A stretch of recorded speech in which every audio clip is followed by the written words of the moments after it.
Menteri HAM Natalius Pigai itu melarang polisi menembak begal di tempat. Seperti yang kamu ketahui, itu akhir-akhir ini banyak banget berita soal begal, curanmor, ataukah juga geng motor yang meresahkan banyak masyarakat, terutama di berbagai daerah.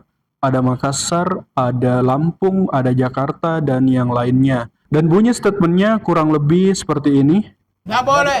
Dari perspektif HAM gimana, Pak? Saya tidak membolehkan orang ditembak tanpa melalui prosedur dan proses hukum yang jelas. Tidak boleh begal ditembak langsung di tempat.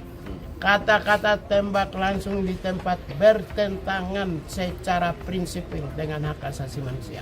Kalau bisa, dalam prinsip hukum internasional, orang yang melakukan kekerasan dan tindakan kekerasan termasuk teroris wajib ditangkap. Kenapa wajib ditangkap? Ada dua keuntungan. Satu, nyawanya tidak dirampas.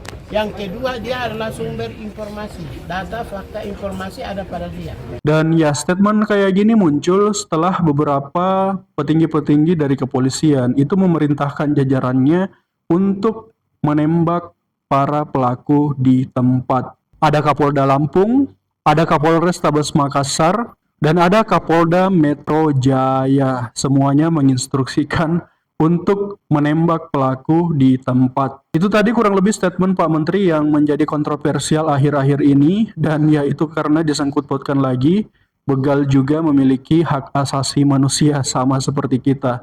Dan tentunya kita sebagai netizen ya nggak setuju lah akan hal itu. Kenapa? Karena begal, curanmor, dan yang lainnya itu sudah merugikan dan meresahkan masyarakat.